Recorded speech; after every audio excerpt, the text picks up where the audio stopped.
Buenos días para todos. En el día de hoy vamos a realizar una nueva actividad vinculado fundamentalmente a la historia clínica, donde vamos a describir las principales realidades y sus desafíos. Y vamos a abordar dos aspectos de la misma.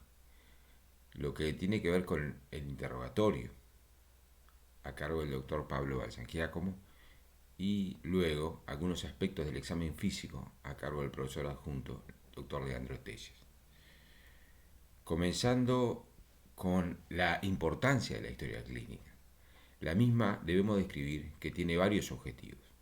Primero tiene un objetivo asistencial, donde debemos enfocarnos en el diagnóstico, en el tratamiento y también en el pronóstico de nuestro paciente. También tiene un fin docente, realizar correctamente una historia clínica, porque nos va a otorgar la posibilidad de la enseñanza basado en el armado y en el registro de los datos. A su vez también nos permitirá realizar una correcta investigación, ya sea de datos epidemiológicos, así como de trabajos científicos. Obviamente que esto debe estar basado en un comité de ética médica, la utilización de datos de la historia clínica. También tiene un fin de calidad asistencial, porque ahí podremos auditar el proceso asistencial que le hemos realizado a nuestro paciente, tan importante hoy en día.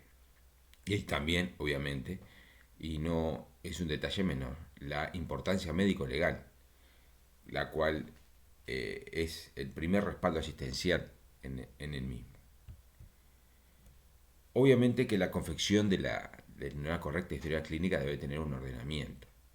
Y la misma va a variar ese ordenamiento de dónde la realicemos. No es lo mismo realizar una historia clínica en una policlínica que en un paciente internado, y a su vez dentro de este si está en una sala de cirugía general o en un aislamiento o en un CTI. También si está en la urgencia o en una situación de emergencia. O si, por ejemplo, hoy por hoy estamos frente a una teleasistencia o a través de diferentes otros medios de comunicación. Y tampoco es diferente si vamos a una consulta a domicilio. Pero los principios que debemos mantener es interrogar, examinar para poder hacer un diagnóstico clínico, luego pediremos la paraclínica, el tratamiento, para poder hacer un diagnóstico definitivo y para luego podernos permitir realizar un pronóstico y un seguimiento. Los objetivos del interrogatorio se basarán en principios generales, en algunas realidades actuales y luego cómo nos ordenamos y cómo podemos recolectar de forma correcta y ordenada los datos más importantes. Hay algunos principios en medicina que no debemos de perderlos y nos parece muy importante. El interrogatorio y el examen físico no se negocian. No importa si el paciente ya viene con un diagnóstico, si trae un estudio paraclínico, si fue enviado por otro colega, debemos de mantener el interrogatorio y el examen físico. ¿Por qué? Porque algunos principios ya hemos mencionado vinculados a la historia clínica y su importancia, pero a su vez la clínica es intransferible. El correcto examen físico realizado por un médico no se puede transferir en un médico a otro. Uno lo debe realizar cuando asiste nuestro paciente. A su vez el paciente está esperando que el médico lo interrogue y lo examine. Y obviamente hay que registrar en los tiempos actuales es obligatorio. Lo que no está registrado no existe. Y miren ustedes cuál es la importancia de la confección de la historia clínica vinculado al diagnóstico. La anamnesis, solamente con la anamnesis en un 65% de los casos en forma global se obtiene el diagnóstico. A su vez, el examen físico aporta un porcentaje muy importante para completar. Y obviamente que solo un 20% vinculado al diagnóstico que se puede realizar es a través de la tecnología, de los exámenes paraclínicos, básicamente. Cuando uno comienza un interrogatorio debemos de mantener algunos principios basados en el relacionamiento profesional, en la relación médico-paciente y obviamente la relación entre médicos. Uno debe de pararse profesionalmente, ¿no? Tener una vestimenta acorde, saludar a nuestro paciente, presentarse. Nuestro paciente tiene que saber quién lo está interrogando, también nosotros debemos saber a quién interrogamos. Debemos mantener un lenguaje claro y preciso, con una terminología adecuada, manteniendo un diálogo productivo. Debemos de escuchar, de saber escuchar a nuestro paciente. Y obviamente que siempre manteniendo una relación de respeto, dirigiendo al paciente por su nombre y tratar de no tutearlo. La preparación también a nivel personal, la preparación del ambiente es muy importante, ¿no? Tratar de evitar de mantener televisiones prendidas, radios, o sea, sonidos externos que pueden interferir en la entrevista. Explicarle al paciente lo que vamos a hacer, mantener un consentimiento. Explicarle cuáles son los objetivos de la entrevista, según el examen físico. Hay que tratar de transmitir siempre confianza, mirarlo al paciente con una situación de respeto permanente. ¿Eh? Hay muchos detalles que hacen en la entrevista. Miren ustedes en este trabajo, donde analizó los principales errores que cometían los médicos en una entrevista. Por ejemplo, el más importante es que la mayoría no se identifican. En más del 80% no, el paciente no sabía quién lo estaba interrogando. ¿No? Obviamente que la recabación de recabar incompletamente los síntomas, no registrar con la importancia que tiene eso.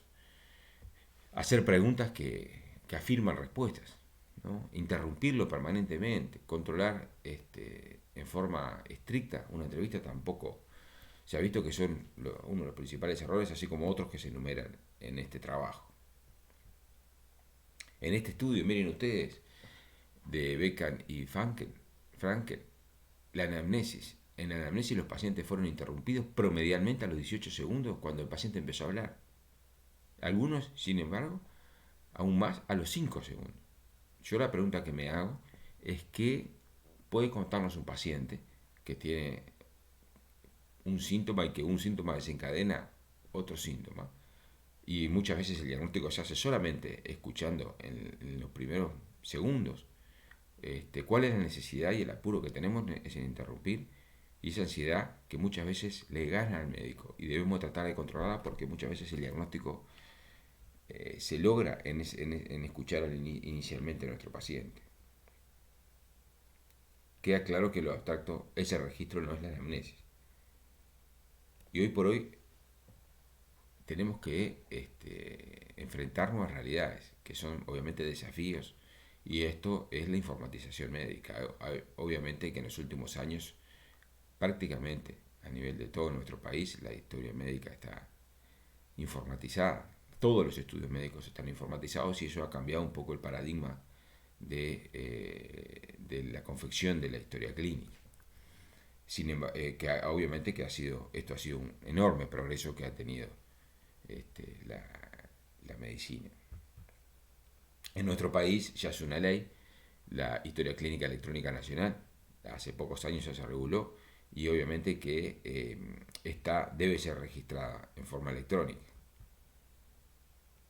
Algunas realidades, el paciente obviamente que va a venir muy bien informado, vinculado a la tecnología, vinculado al asesoramiento previo por otro médico o por internet.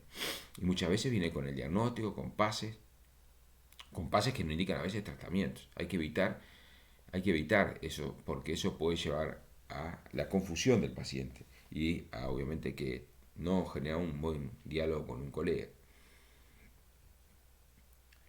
Y obviamente que el mejor consejo que le podemos dar es que traten de empezar de cero como si fuese la primera vez, a pesar de que venga con un diagnóstico claro. Y obviamente que podemos usar la nueva realidad, la informatización, por ejemplo, en explicar correctamente a nuestro paciente, tratar de utilizar tipo pizarrón la historia clínica electrónica que podemos mostrársela a nuestro paciente, explicarle los síntomas, explicarle en base a estudios que se le ha realizado y que allí están en la historia clínica, podemos mostrarle y explicarle los síntomas y, por ejemplo, explicarle otros estudios que hay que solicitarles, inclusive el tratamiento.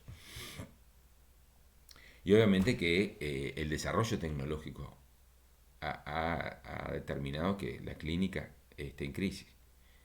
Uno rápidamente comienza a pedirle estudios sin ni siquiera poder escuchar, ni pensar sobre todo, ¿no? Y esto ha deshumanizado un poco la asistencia médica y ha hecho un médico tecnólogo más que un médico clínico.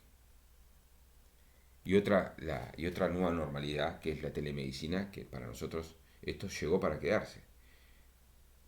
Si bien se ha desarrollado en los últimos meses esta nueva modalidad, nos parece que es una herramienta tremendamente útil en controlar pacientes que muchas veces no requieren la presencia del paciente en la consulta. Se puede controlar perfectamente por vía telefónica, o por telellamada o por otros medios de comunicación. Y tenemos que saber también que esto tiene tiene una formalidad para realizarse este tipo de control. Evidentemente siempre en la anamnesis tenemos que mantener un orden, ¿verdad?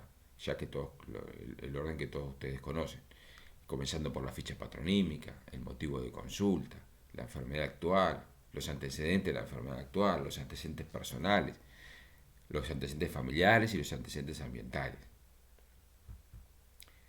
Hay un ítem bien importante que debemos de estar bien atentos cuando comenzamos la entrevista, que es la ficha patronímica, ¿no? Es muy muy importante porque nos va a permitir identificar correctamente a nuestro paciente. Obviamente la, mantener todos los datos nos van a permitir la seguridad asistencial, ¿no? Permitir los controles, el seguimiento. Después poder realizar una telellamada, una videoasistencia, por ejemplo. Por eso es muy importante registrar correctamente todos los datos. Con respecto al motivo de consulta y enfermedad actual, obviamente que el motivo de consulta es el hilo conductor del interrogatorio. Y en base a este debemos de desarrollar la enfermedad actual. Y obviamente que los antecedentes de la enfermedad actual son muy importantes y mantener un orden, tratar de hacer una cronología, de investigar bien cómo fueron desarrollándose los síntomas hasta llegar al motivo de consulta. Obviamente hay que preguntar bien todos los antecedentes personales, los antecedentes médicos, los antecedentes quirúrgicos, poder contar con una descripción operatoria si el paciente está operado, buscarla, porque puede aportarnos datos que tienen que ver con la asistencia actual, ¿no? Si complicaciones que existieron, cirugías, alguna complicación anestésica, si el paciente requirió internación en CTI, antecedentes familiares, ambientales, hereditarios, son todos muy importantes, ¿no? Y obviamente hay que registrar todos esos datos que hemos recabado, es muy importante. Lo que no está registrado no existe. La historia clínica debe ser completa, registrar las evoluciones, registrar los controles, hacer un correcto cierre de historia. Esto también es muy importante, ¿no? Darle un resumen al paciente, porque eso no sabemos mucho nunca qué puede pasar en la evolución, si el paciente reconsulta en otro centro, por ejemplo, y en ese momento no tiene historia. Entonces muchas veces no se sabe por qué reconsulta, o qué fue lo que le hicieron, o qué lo operaron, o por qué no lo operaron. Y obviamente que hay que tener mucha precaución con el uso y la difusión de los datos, porque obviamente puede tener repercusiones. En definitiva, y ya finalizando esta primera parte del interrogatorio, debemos de mantener, nuestro principal desafío es mantener la vigencia de los principios, ¿no? Mantener una correcta empatía, tratar de realizar un pensamiento crítico, el profesionalismo médico con el paciente y entre los colegas es muy importante. Y obviamente que el humanismo médico es la base de todo proceso asistencial y de todo relacionamiento médico-paciente. Muchas gracias.